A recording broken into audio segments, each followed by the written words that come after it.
Welcome in, college football fans. It's that time again. You're tuned into the right spot for some college football. Welcome to the First and Long College Football Show. I'm your co-host, Marcus. There's your other co-host, Mason. We're going to be talking some Utah Utes football today, so I hope that you will enjoy that. And if you do, I hope you will consider hitting the subscribe button, hit the like button. We're trying to build a really fun community of college football fans to come and hang out throughout the 2024 season and beyond, of course. We had a lot of fun last year with you guys, and we were just getting started out, and we got some things going here at the First and Long College Football Show. We're getting a little bit of traction. More of you guys are coming and hanging out with us, and the more the merrier. That is for sure. We are super glad that you're with us. And what we're doing today, we're on number 12 of our countdown to kickoff, and we're going through what we figure to be the most intriguing teams throughout the country, throughout all the Power Four conferences. And today we're talking Utah, some Big 12 football. We've talked to several other Big 12 teams already. You can go check that out in our videos list. There's tons of SEC, ACC, Big 12, all that. We got this stuff dropping every single day, and you're not going to want to miss any of it. So go look at your team schedule and figure out who you're playing, and then go learn about that team. And if you're like us, you're probably a sucker for getting in the betting window as well. So that's coming up upon us. Mason, how you doing today? How many days we got to kick off, man? Should be about 23 days, 23, 22 days, somewhere in that area. So, just about 3 weeks by the time this episode drops. So, we're getting really close. We cannot wait. And I think this year is just going to be so amazing and so exciting. There will be a lot more teams talked about this year with the 12 team playoff. Utah is certainly one of those fringe playoff teams in my eyes. Probably, odds on favorite to win the Big 12 this year. I think the best defense in the Big 12 in a lot of ways, and we'll get into the defense here in a minute. But I think really a really exciting time for the Utah Utes. Those of you watching from Salt Lake City, I know that you've just got to be extremely excited to see this season and see a new conference. I mean, a lot of change for the Utah Utes fans in general, but some continuity as well. I mean, you've got a 7-year player in Cam Rising who's going to come back and hopefully stay healthy this year. Super productive quarterback, and then some key pieces on the defense. So let's get into it.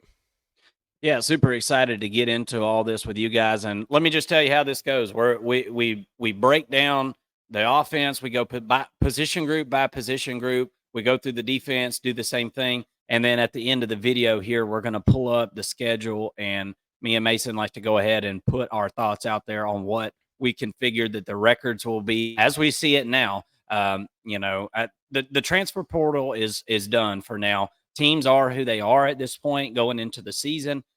So now is a good time to really get your grasp on what has went on with all these teams, your team and the teams around them, because it was just the wild, wild west throughout that transfer portal period. I think a lot of people were trying to figure out how to keep up with it. How do you? I know people doing what we're doing, Mason. We're trying to figure out how to cover it.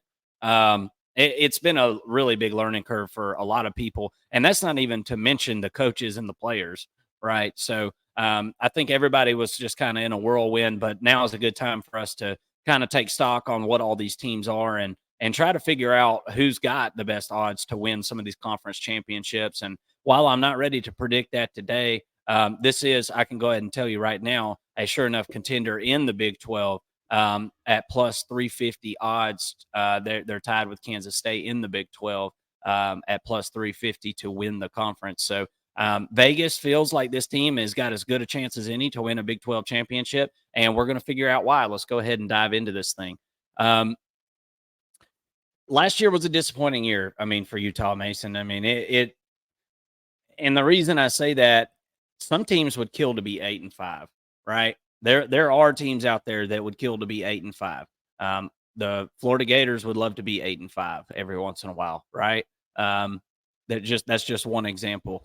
Any chance I get, I don't know if you can see behind me the UGA right there. Any chance I get to throw a gator, throw a little bow on a gator, I'm going to do it. But my point is, Mason, if you look at the bottom right of the slide that we've got up on your screen now, they're finishing a record over the last 5 years, and this was a kind of a category that I put specific for Utah because I just thought this was really interesting. I mean, go all the way back to 2019, 11-3. 2020 can't take much out of that. 5 games played, the COVID, hoax that we went through. 2021, 10-4. 2022, 10-4, and then 2023, 8-5. Which one doesn't fit, right? Utah fans had become very accustomed to winning the Pac-12 and having double-digit winning seasons, and a lot of this was due to injury. I mean, there's really there's nowhere else to point the finger, to be honest with you, Mason. Just tons and tons of injuries. Cam Rising, obviously, being a very important one. Brant Kuithe, the tight end, he missed all of last year, half of the season before. That's a really, really good tight end. Micah Bernard went down with injury last year. I mean, that was just to name a few. There was tons and tons of injuries. And so with one of them being your starting quarterback, it really put a hamper on things. But, just a few of the things that we look at these teams as we're trying to get a grasp on what we might see in 2024 is the recruiting rankings by year that you can see down at the bottom left there. Pretty consistent there. The 2024 was a bit of an outlier, Mason, at number 47, kind of a poor season in the recruiting cycle. But typically around that 30 mark, right? You see as good as 21, the 21 spot nationally in 2023. That's pretty solid for Utah. And this has been a program that's it seems like they figured out a way to do more with less, right? And I think that they're going to fit right in with the Big 12. And I think they're going to be a power in that conference pretty much immediately. Low key, though, Mason, I think what a lot of people don't realize about this team is how good they do in the transfer portal. They've done pretty well in the transfer portal. They pulled lots of players out of there, and I think they're a little bit better than what people think. What did you think about last year and where we're kind of headed for 2024? A lot of the guys coming back, Mason, that you had injury, and now that they should be healthy for this year. I feel like there's an inherent risk with having somebody come off an injury and they're healthy, right, ready to play. We'll see how it translates on the field. But what was your thoughts about the 2023 season? Yeah, I mean, I think you said it perfectly. Look, this was a team that suffered a ton of injury, had high aspirations last year. I mean, they were expected to be competing in the Pac-12. Wasn't able to get the job done. We saw Washington just have an amazing year coming out of the Pac-12. But even at 8-5, and even with all the injuries and the fact that they had a down year, they were still on College game day, right? I remember seeing Kyle Wittingham come driving up on a Harley in a cutoff T-shirt, the Friday before the game, to do the Pat McAfee show, and and just look like a total badass. I mean, like, this is what a head coach of a major college football program should look like. This is what he should personify. Just a total dude, a man's man. I think he's got the program, the culture where he wants it, in a really good position. And I think, you mentioned the transfer portal and what he did this offseason. Well, what he did was he took a great culture and added to it a few pieces here and there. Not a total sellout, right, where he gets rid of all his players and brings in all new transfers. Doesn't need to do that. There's not a whole lot to change here. He's got continuity in most of his position groups, and then also in the personnel and the coaching. So, if it's not broke, don't go fixing it. Even though you're going to a new conference, I think, like you said, they're poised to take advantage of the culture that they've built in the Pac-12, bring that over to the Big 12, and they're going to fit right in and be really the cream of the crop of this new conference. Let me just go ahead and correct myself before you all correct me on the internet. Look, we do all these videos in one take. We don't sit here and chop these things up. We're not putting, we don't have a producer coming over here putting makeup on us and then a guy back there cutting the film up. Okay. The transfer portal rankings that I put on there are not correct. That was from another team. So that's why I didn't recite what those numbers were just now, because I looked down there and I said, they are better in the transfer portal than what people think they are, but they're not that good. They don't need to be. They don't need to do that much. Yeah, you would have to need a lot of players, right, to be able to be up in the top 10 in transfer portal rankings, and that is not Utah. So, like this past year, they were ranked number 33 in the transfer portal rankings. So, just a little correction there on your page. I'm sorry, guys. We're in the throes of doing some serious digging into these teams, and whenever you get more than one going on at a time, sometimes you can, Well, make mistakes. I blame our producer. So Yeah. Yeah. One day, Mason, we are going to be able to put that off on somebody, and I cannot wait for that day, because we are sure enough we are gonna throw them right under the bus, and I can't wait. Let's talk about this offense. Andy Ludwig is back. Been there a good while, man, and for all intents and purposes, I don't think we can hold this past season against Andy Ludwig, right? We talked about all the injuries that happened. The numbers are what they are.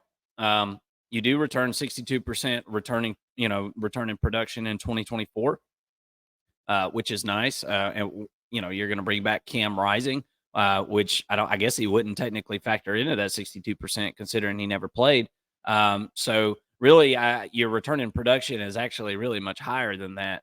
We're going to talk about quarterback here in a minute, but this team, the part that kind of raises my antenna is the secondary. The secondary was, excuse me, the wide receivers is what I meant to say. The wide receivers had a really, really hard time last year, and it was partly the quarterback, but it wasn't all on the quarterback, Mason. That's something we're going to get into here in a minute. Look at these numbers, man. What do you think about this? This isn't what we're used to seeing out of Utah. I mean, obviously, we're not talking about Southern Cal or something here, but at the same time, we're used to seeing numbers a lot better than this. 23.2 points per game is absolutely horrendous, and really, it's kind of a minor miracle, and it's a real testament to the defense that they went 8-5 last year. yeah, I agree. And even though this isn't going to be a 40 points per game team this year, or probably any other year under Kyle Wittingham, at least, that's just not that culture that I mentioned earlier. It's not what this team wants to do. They want to defend well and play complementary football on offense, and they tried to do that. You could see at times they were getting the run game going against certain teams, but really, I think what got exposed last year on offense was the lack of depth. Lack of depth at starting quarterback. Even though Bryson Barnes came in and played really well, he goes down right in a few games, and you don't have much depth behind them. Look, a lot of teams are going to struggle with a third string quarterback. Teams in college are not built to have a third string quarterback come in with no drop off. That's not realistic, right? So, but then you lose a starting wide receiver in Micah Pittman. He goes down with injury, and you lose your one of your main running backs in Micah Bernard. Might have been the most talented of the bunch at running back, and so I mean, a lot of pieces had to fall for them to be this bad, and that's just what happened. It was a perfect storm on the offensive side of the football. I think if you're going to bet on any team to bounce back on offense, I think Utah is a pretty safe bet as far as teams go. I think the defense is going to give them every opportunity, Mason. They're going to put the ball in their hands, and the defense, newsflash, it's going to be physical lines of scrimmage from this team, right? Water wet, fire hot. Utah lines of scrimmage are tough, right? So let's jump into the offense. And as we said, Cam Rising is back, and you see the star right there around him. You know what that means? He's a star player, man. And he jumped right in the spring game. Very first drive, drove it all the way down the field, scored a touchdown immediately. It really just can't be put onto paper what this guy does for this offense. I mean, I don't know what his mobility is going to look like. He's about, 12? No, excuse me. He's about 14 to 16 months, I guess, out from his issues, I guess 18 maybe. And usually to be actually 100% after an injury like that one that he had, usually it's 18 to 24 months before you're 100% healthy. And so I'm interested to see how that translates. We kept thinking we are going to see him last year. We should have known better with as bad an injury as what he had. But didn't look like it affected his passing game at all. And he moved around the pocket in the spring game. I know he's got to be nervous. I was nervous watching him. I just felt like at any moment his knee was just going to pop out of his leg or something. But you know what? He thinks he's good to go, and I'm going to trust him on that. And I'm going to trust that he's going to repeat these stats like you're seeing at the bottom of your screen there. Those were stats from the 2022 season, and I'm going to trust Cam Rising that he's going to be able to have comparable numbers this season if he can stay Yeah, healthy. What do you think? I mean, yeah, I totally agree. He should be one of the best quarterbacks in the Big 12, and Big 12 is pretty deep at quarterback. So, but I think, yeah, if he stays healthy, I don't see why he couldn't have similar numbers to what he did in 2022. That's as far as the passing stats go, I hope he's not taking off and running with the football like we've seen him do. I hope that he's, running out of bounds, sliding, throwing the ball out of bounds, just live to play another down. Right. But, Yeah. Going back to what I mentioned with the team having to learn from 2023 about the depth. They got a former 5-star player in Sam Heward behind him who transfers over from Washington. So he's got a little bit of experience, right? He's heading into his 4th season. He's a redshirt junior. So I think should Cam Rising go down, you feel pretty confident in your backup, right, in Sam Heward.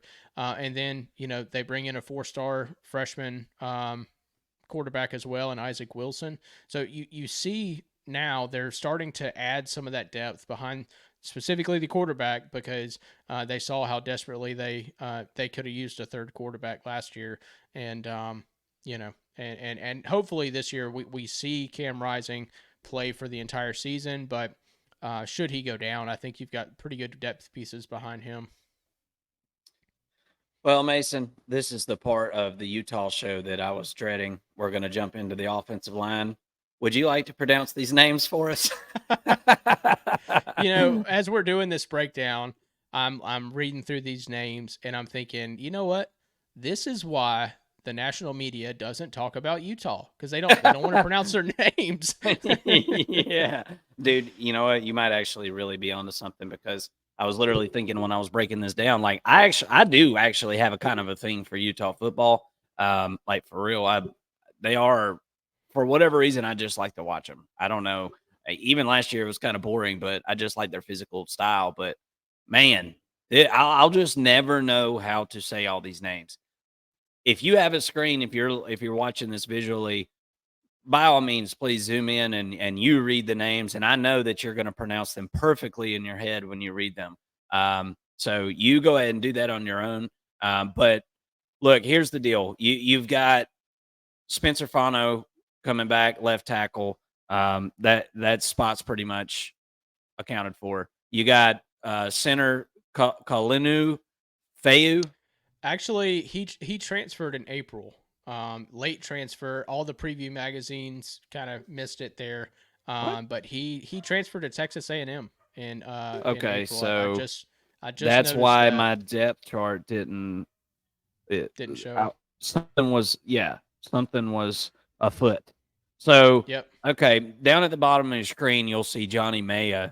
Um, he's going to be taking that spot. Then is what More than it's likely. Yeah. that's what it's looking like to me. I think him and Jaron Crump are gonna or Jaron Kump are gonna have a little bit of a competition there. Jaron Kump is a guy who's played 26 games in his career, so he's got a little bit of experience there. And could step in and play center. Could step in and play left guard. There's a little bit of a competition going on there as well. But Yeah. Togai, here we go. Uh, Mm-hmm. Tanoa Togai, Yes. he's had 10 games and only 2 starts. So I think you're going to see a little bit of mix up there, but not to derail you, but just wanted to pick up. Nah, yeah, I mean, you better on that correct me mishap, now so. before the Ute faithful does it. So you got Spencer Fano at left tackle. You got Michael McCoisey. Um, you got him at right guard. Those are two guys for sure, really good pieces. I believe it was Michael that was all conference last year. They got the stars around them, Mason. We know what that means. They are stars at their position. You got to figure out center now. I mean, that's kind of a big loss. That's pretty tough to get a guy in there playing center, Mason. That might change my thoughts a little bit.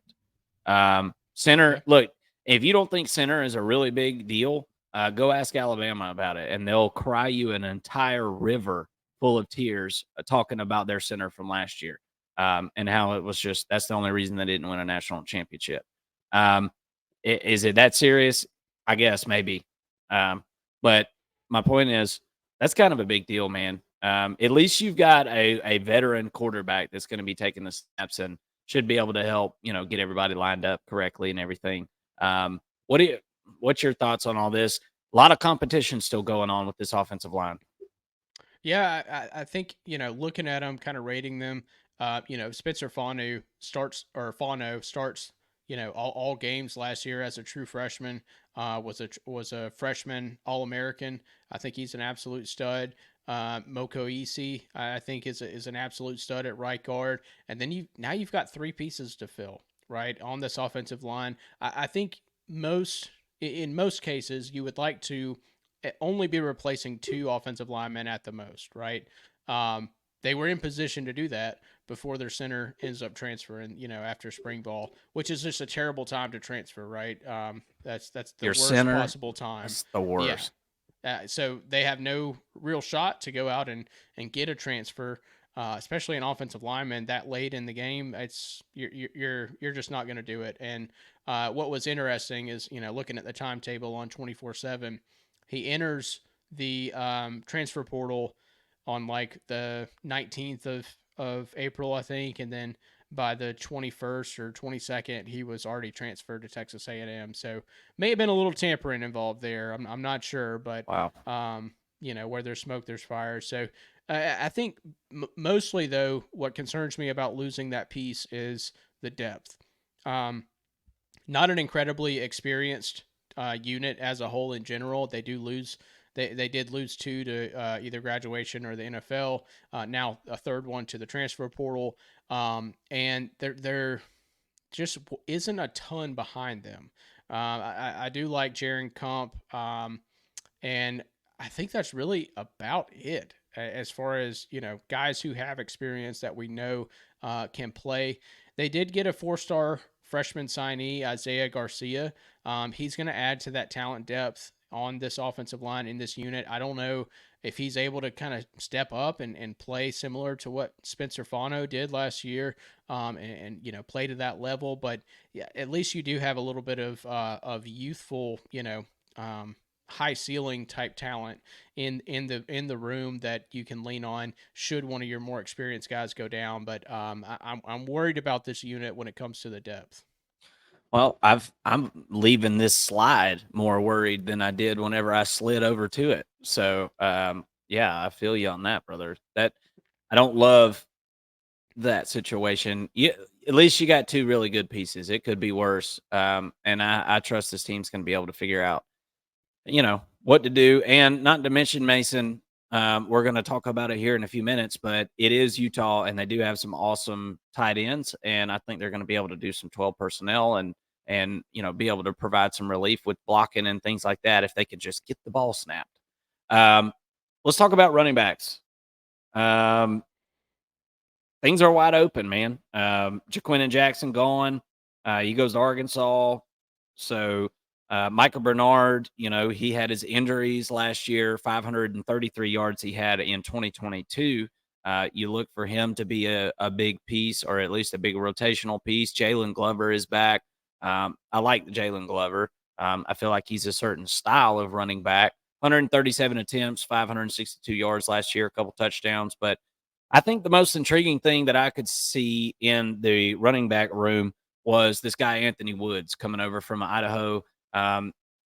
He put up some serious numbers last year, man. 207 attempts, 1,131 yards, 16 touchdowns. He was first all Big Sky Conference. That's a really good piece. We'll see how it translates to big boy football, going up in classification or in conference, I should say. I think you have let's see, don't you have a running back coming in as well? You've got Hunter Andrews, which is a 3-star freshman coming in. He might be able to contribute some. What do you think about this room? I'm glad they were able to hit in the transfer portal because I think they might have avoided a little bit of a disaster. Yeah, absolutely. We don't really know the health status of Micah Bernard. It's assumed that we're Right. going to get a full season of him healthy, but nothing can be assumed. We heard And that last year with Cam Rising, didn't we? I know. Waited So all season.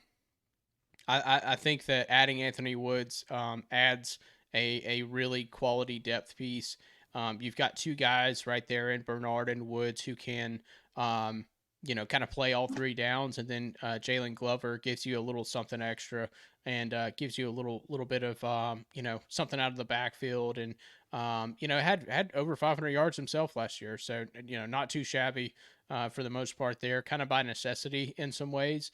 Would like to see his average yards per carry go up and see him, be a little bit more decisive in his decision making and choosing the right holes and things like that. But look, he was playing last year and kind of got thrown to the wolves.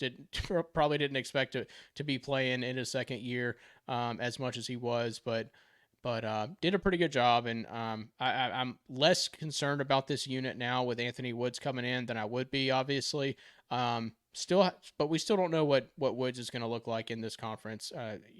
Definitely a step up in defense and in competition for him. So Yep. I'm anxious to see. But I'll definitely be looking at him all year, because I think that putting up those numbers in any conference is pretty impressive. So he was definitely a workhorse for his team, just given the stats. And I think he's going to at least bring that mentality over. We'll have to see if he's able to produce in the Big 12. Well, I think, just looking at Jalen Glover's numbers from last year, 137 attempts. That's a lot of attempts to only have 562 yards. And, you know, this is kind of where worlds collide. And in football, if a team knows that you can't throw the ball, guess what's Yep. going to happen? They're going to Yeah. stack the box, man. And it's going to be extremely hard to run the football. So I think we kind of see the after effects of, Cam Rising being hurt actually affecting the running back room last year and affecting this team's overall numbers. And it wasn't just passing yards that it affected multiple different things. And so hopefully Cam Rising can stay healthy. That passing game will actually have a downfield threat. We're going to get into the wide receivers here in a minute. Actually, I think right now, and we'll see if they can help out. And Mason, I think it's good news because I think this has got the chance. I'm not saying every single one of these guys is 100% proven, but this has got a chance to be the best wide receiver room we've seen in Utah in a while. You bring over Dorian Singer, and that is something that I think has gone a little bit unnoticed. And the reason I think that is because he had a really large dip in production last year for USC. I'm not really sure why, because Mason, I went back and looked through his game logs from last year, and he played. He played in almost every game, but the numbers were just really, really down. And I guess you'd probably just have to point to the fact that there were so many options on that offense last year, right?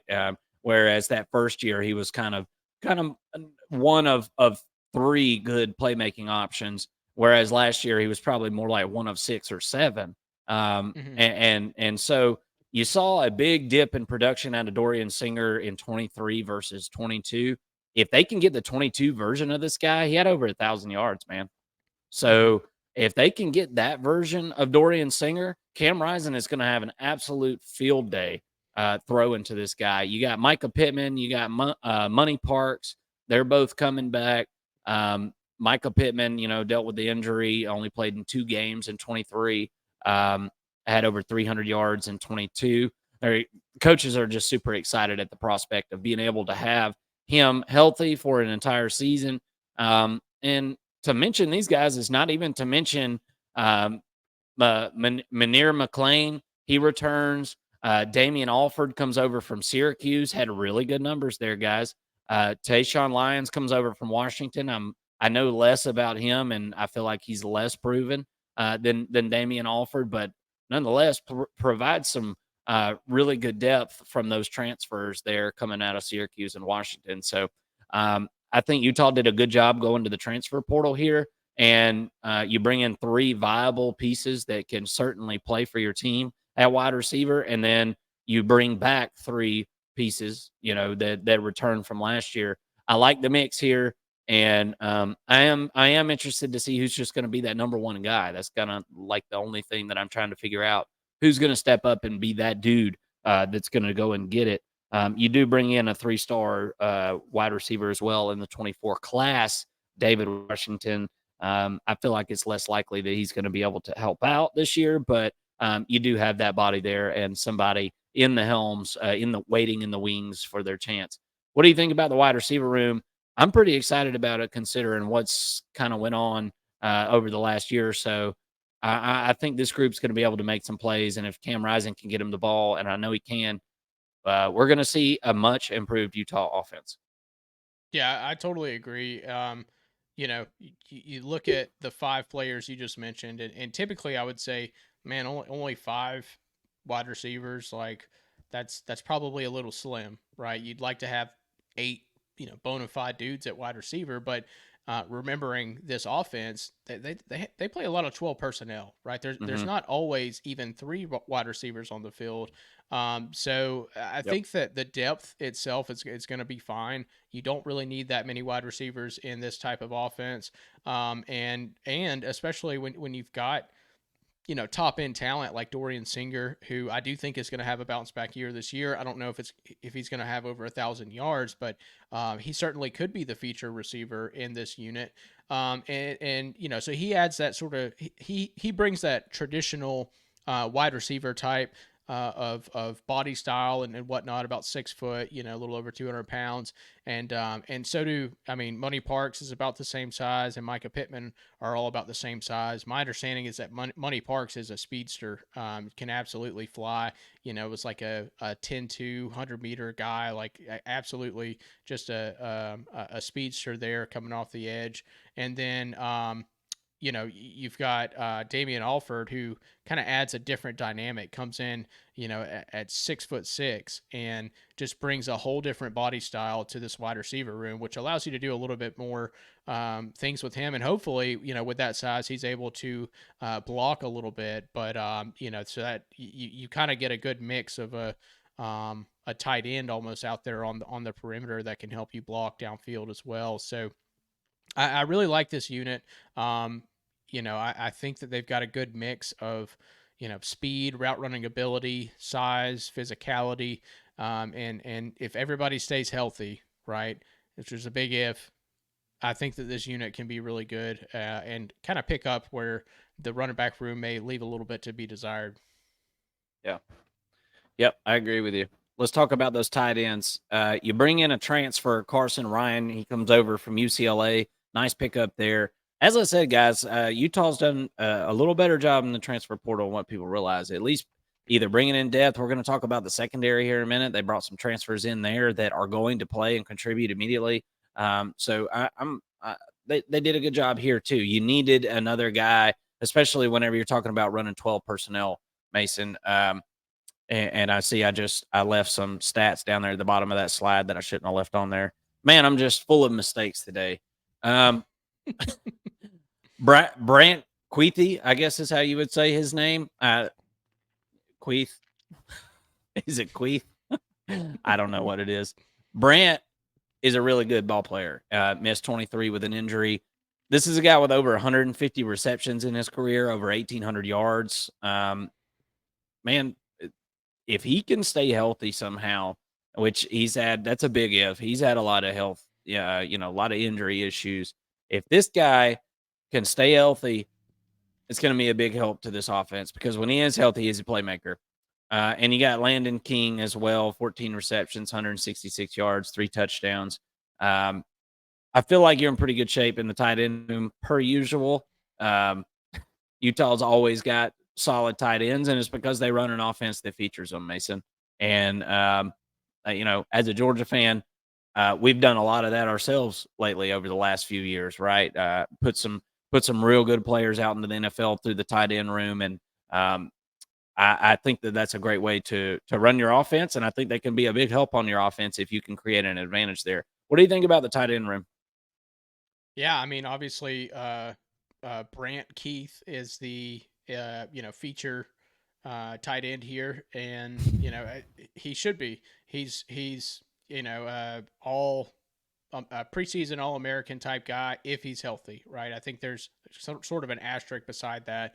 Obviously, you can say that about anybody, but Sure. with his injury history, I think that's warranted. Landon King is another guy who has had some success. We'll see if he can get a little bit more involved in the passing game. But then you got Ryan Carson, who it comes over with similar type stats to Landon King, and with these three guys, I think you've got real legitimate pass catching weapons who can also do some blocking downfield, and a good blend at tight end here.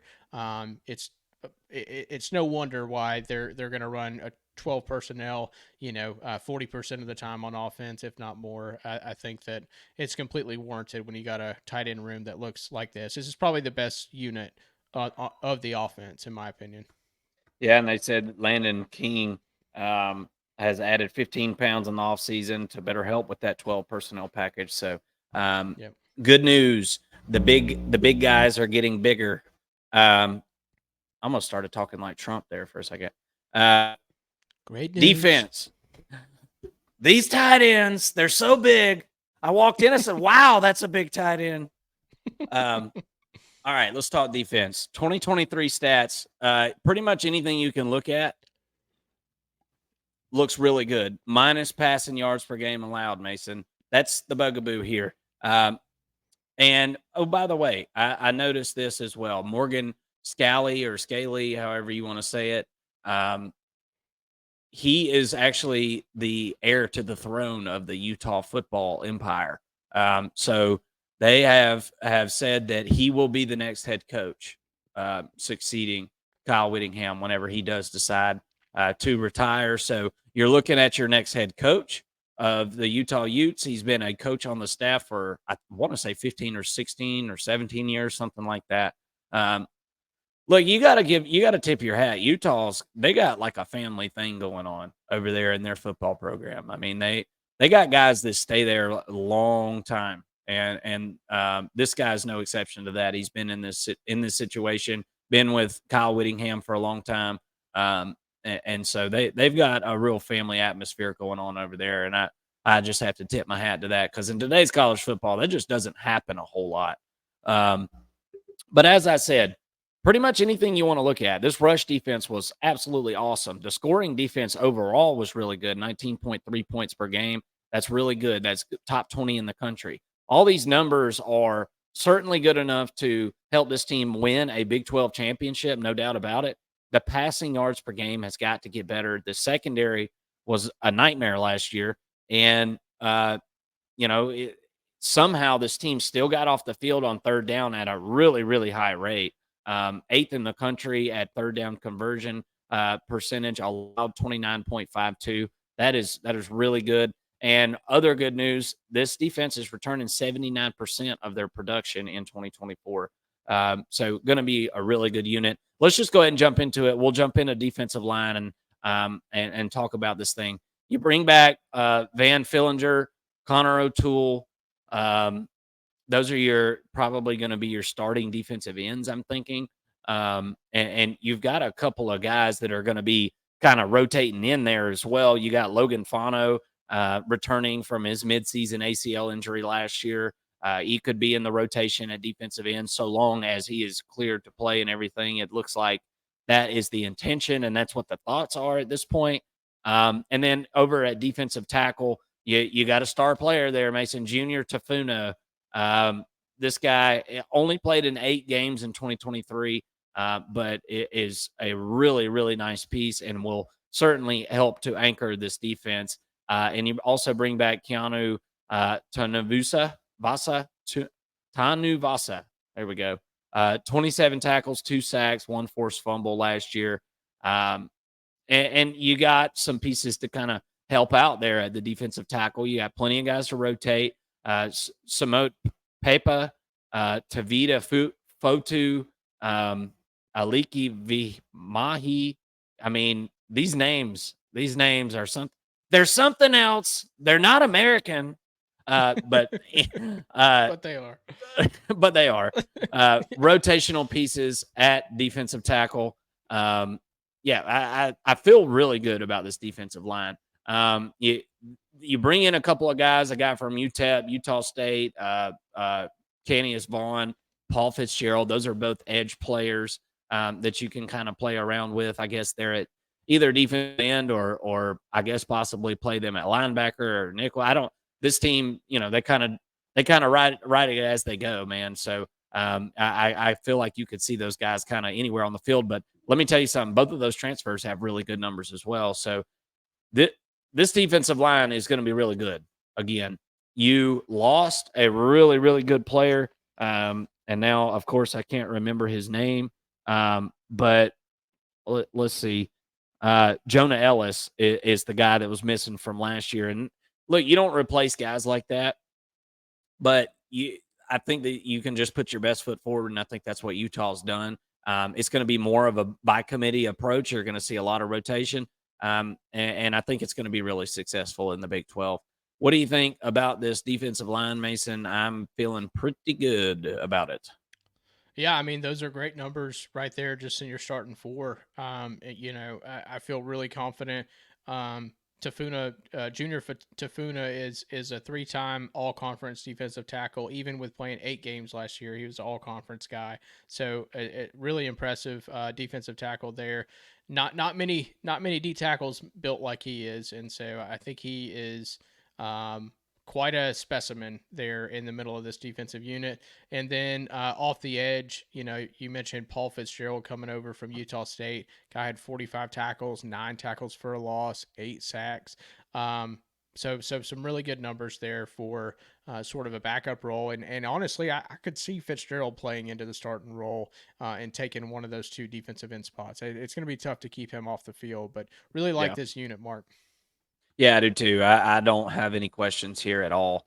Plenty of rotational guys, really good high end talent. I don't feel like the drop off from 1 to 2 is much at all, and the drop off from even 2 to 3 in some cases isn't even that bad. So this team is going to be in really good shape in that Big 12, and looking forward to seeing them. I'm thinking dominate some fronts. I think that's what this team's about to do. They're about to dominate some offensive lines. Let's talk about linebacker. You return Lander Barton, Kareen Reed, Lavani Demooney. I mean, these are pretty much all 2 of those guys are your leading tacklers. Lander Barton is a nice piece. You got a couple of guys waiting in the wings here as well. Again, I don't have any questions here. I feel good about this linebacker room. I don't have any questions here really at all. Maybe, if you want to talk about that, what do they call it for? Everybody calls it something different. The Rover. The Rover. Yeah. Yeah. Red Rover.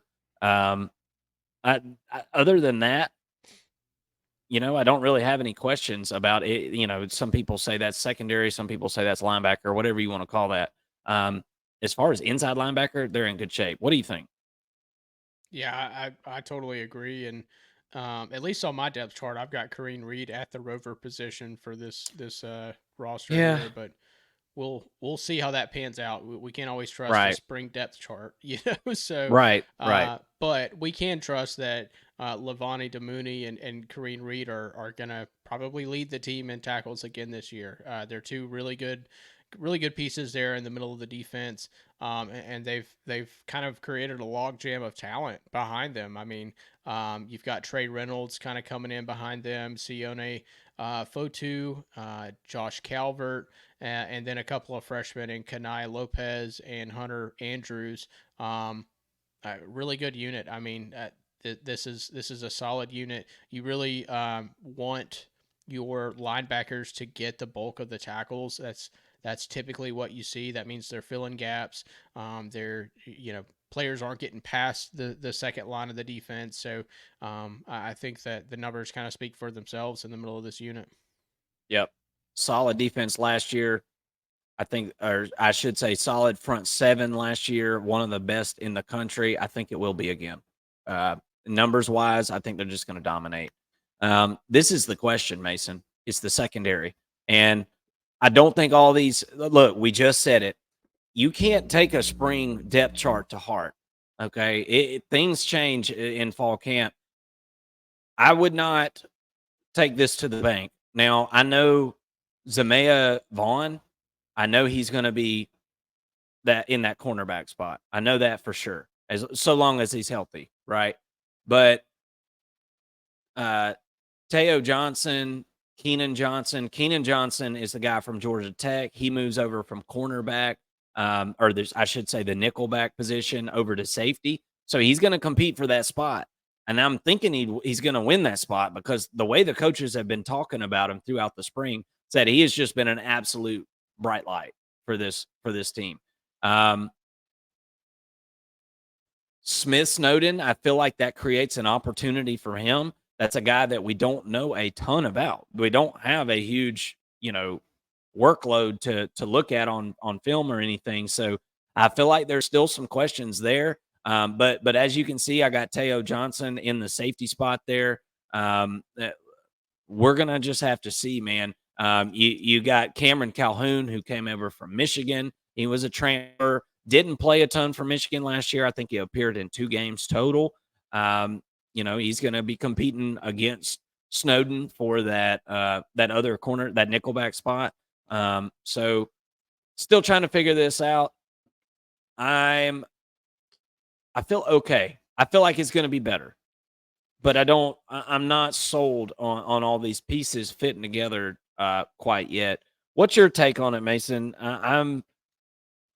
I feel a little bit better, but I'm not 100% certain that this is going to be, a top 20 secondary or anything. But for all intents and purposes, Mason, if this secondary can just get those passing yards allowed and passing defense into the, top 50 in the country, that would be extremely helpful. So what's your take on this? Yeah, I mean, I do have to be a little bit critical of the coaching staff and their transfer portal haul when it comes to the secondary. I think with the issues that they had last year, I would have liked to have seen them be a little bit more aggressive in this unit. They do, like you mentioned, they bring in Keenan Johnson, they bring in Cameron Calhoun, they bring in Alakai Gilman over from Stanford to play the safety position. 2 of those are going to be depth pieces, if not all 3 of them. So I think that they could have been a little bit more aggressive with that in this unit. That being said, you return potentially 4 starters who you would hope are getting better. I mean, Smith Snowden was forced to play as a true freshman last year a pretty good bit, and I think got burned because of that. So now he's going to be a true sophomore this year, and you would hope that through another cycle of camp and whatnot, he's able to step up and play a more prominent role and be a little bit more effective. You still have that nickelback slot for certain packages, and so occasionally you'll have a 5th DB on the field.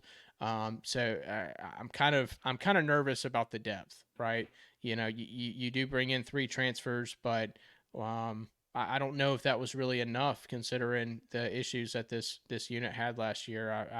I've definitely got the most questions about this unit on the defense. But with the front seven being as elite as it is, all you need is your cornerbacks to hold up for about 4 seconds, right? And somebody's getting to the Yeah. quarterback at that time. So hopefully it works out that way. I know that in a perfect world it would, but obviously that's not always the case. But a Yeah. lot of questions here. Yeah. And I failed to mention Nate Ritchie and Jonathan Hall being part of the contest. You might have just said it. And I might have just been reading, but those guys are part of the secondary contest to see what cream rises to the top and who's going to get the starting nod come fall time. So you got some options. I'm not so sure that they're the best options in the world necessarily, and to kind of put a chair on your point, Mason. Probably should have got a couple of more guys, but coulda, shoulda, woulda didn't happen, and um, you know, what you gonna do? You got to hope that Cameron Calhoun or one of these guys steps up, right? And that's all we can do is wait till September and see if that happens. Speaking of September, let's go through the schedule. This one starts on August 29th. Southern Utah got you a dub there. Baylor, September 7th. Utah State away. So that's going to be at Utah State. Oh, that's lame. Oklahoma State, you got them at their place. Arizona at home. Arizona State at their place. Those first 6 games, I'm feeling pretty good with your first 3 there. Oklahoma State and Arizona, Mason. That's a couple of really tough games early in the season for this team. You get Oklahoma State at their place. We've done an Oklahoma State breakdown. That's going to be a tough game, man. These are 3 of the teams that are projected to win the Big 12 here, along with Kansas State. That's really tough stuff, man. I got to do some more digging on Arizona. I know they had a coach leave. Jed Fish left last year. I got to see what that team's going to be looking like. I know they got Noah Fafita coming back. That's going to be a tough task to rein that guy in. I think you got to shoot for winning one of those 2 games, don't you think? Yeah, absolutely. Right there at the beginning of the schedule too. Yeah. You don't want to drop both of those games and then feel like you've got to win out to make a difference in the Big 12 there. I absolutely think that you end up probably splitting those. I think that Oklahoma State might be a little bit too much for Utah, but especially being with that game being played at Oklahoma State, that's going to be a tough environment. That's a really tough place to play. So in those first 6 games, I think if I had to pick a loss for Utah, it would be Oklahoma State. But that's certainly a game you can win. I mean, honestly, looking at this entire schedule, there's not a single game that I circle and say, well, there's no way they're winning that. Sure. Utah is capable of winning every single game on their schedule. I do think that they will end up dropping a couple, but of the first 6, for me, I've got Oklahoma State as a loss. TCU, October 19th, you'll host them. Houston away at their place. BYU at home. It's the Holy War. That's a rivalry game, but BYU's, I think, going to suck. Colorado, you'll get a chance to beat the ever-loving crap out of them again. Iowa State at home. And then UCF at the end of the season at their place. That's a long way to go, man. All the way down to Central Florida to end the season there in November. Them Utah boys probably like going down to Florida in November, though. Mason, you're exactly right. They might be favored in every one of these games. Could be. Yeah, I think it depends on how Oklahoma State and Arizona go. But towards the end of the year, I mean, you just never know what the team's going to look like. Sure, but I mean, even the Oklahoma State and Arizona game, they might be favored. Right, I agree. No, totally. They might. They might be, and I'm kind of second guessing Oklahoma State just because, kind of going back to our talk about the defensive line. the front seven of this unit for Utah is so strong, and Oklahoma State, I mean, they pretty much hang their hat on Ollie Gordon on offense, and that's about it. So if Mm-hmm. they're able to slow that running game down, it could be trouble for Oklahoma State as well. So so yeah, in my opinion, Utah's going to go 12-0. Thanks, y'all. Have a good night. No, um, I think like I said, I mean, they could win every game on this schedule, and it's tough to pick the losses when the, the only team that's going to beat Utah is Utah this season, and that's just the way it is with this team, the way it's built. It could come via injury, it could come via poor play, but ultimately, I mean, they could realistically win every game. I think if you individually had me pick each game right now, I would pick them to win them all individually, but I know throughout the course of the year things are going to change, and I think that this is going to end up being a 10-2 team, and a team that could win the Big 12. Mason, if you look on this schedule, this is kind of how I try to look at these things in my head. If you look on this schedule, which of these teams has a passing attack that just scares you to death? I think you would have to look at Colorado. That would be the only one that. I Okay. look at their wide receivers. I look at Shador Sanders, and I say that could be an issue. But Now, it's counterpoint. Colorado. Counterpoint. Counterpoint. We know Colorado has no offensive line. What are they going to do with this defensive line that Utah is going to bring there? I Mhm. mean, I totally agree with you. That was exactly my first thought. I said, ooh, Colorado can throw the football. Okay. Not whenever they got 10 defensive linemen chasing their ass around all day. They're not going to be able to keep them off of him. And I Yeah. mean, they sacked his ass 50 times last year. Shador Sanders, I'm talking about. Sure. And not to mention Utah didn't have a good secondary last year and beat this team 65-14, I think. Utah just absolutely beat the ever living bejesus, beat them like they owed them money. So I expect to see that again. I feel like the line is going to dominate that game. Other than that, I mean, I don't Maybe see a Iowa State with Rocco. I'm really anxious to see what he does at quarterback this year. Had a stellar freshman year last year. I don't know that they have the weapons though. But yeah. I've got big question marks on TCU and Iowa State heading into this season. I mean, just a couple of years ago we saw TCU in the national championship, and they were a really good team. And then lost a lot of good pieces, and obviously, fell short of any of their goals last year. I think that they had a really poor outing last year in 2023, but I do expect them to be better this year in the Big 12, and a team that people just aren't really talking about is TCU. So that makes me worry a little bit, but yeah, man, I would say of teams to look out for that I circle and say, these are teams that could sneak up and get Utah.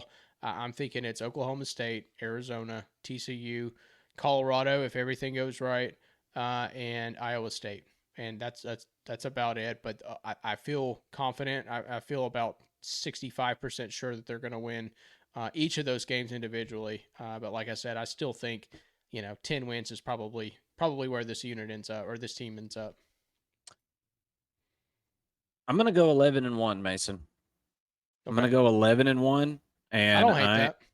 I'm gonna pick that they lose that game to Oklahoma State in the regular season matchup, and then I think it's possible they could either play Oklahoma State again, or end up playing Kansas State there in the Big 12 championship. I think there's a pretty good chance Arizona makes the Big 12 championship game. I'm not ready to predict my Big 12 champion yet here in July, but this team has got as good a chance as any. And when at the top of the video, I had talked about the records over the last few years, which one didn't match up with the others. Last year was an oddity, and I'm going to play the trends, and I'm going to play the trends, and I'm going to say this team gets back to double digit wins for sure. I think the floor is 10-2. I think the ceiling is 12-0. Yeah. I really do feel that way.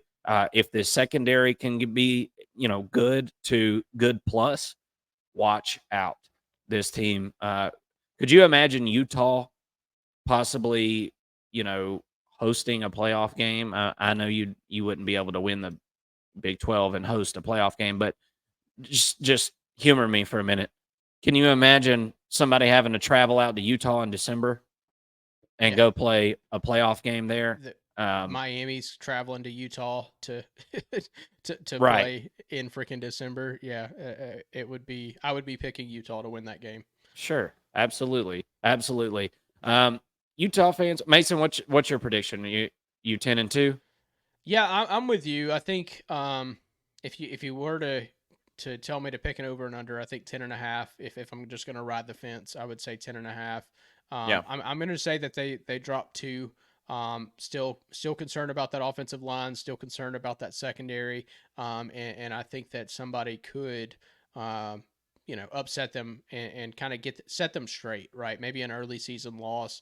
That you shouldn't lose to like a Baylor or something like that. Like just an absolutely no excuses type of loss. But that's college football, right? Yeah. And typically when we see those losses, we see teams bounce back and get better to where they're in peak form come week 13, I guess in this case now week 14, when you're finishing up the season and then ready to go into the conference championships.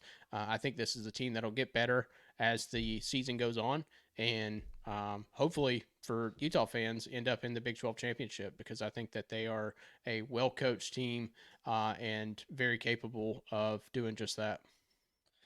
Absolutely.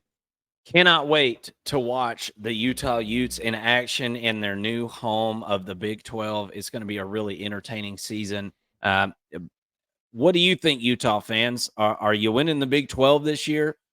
It's you, Kansas State, Oklahoma State. You guys are pretty much the teams to watch out for. Tell me in the comment section what you think. What is Utah's record going to be this season?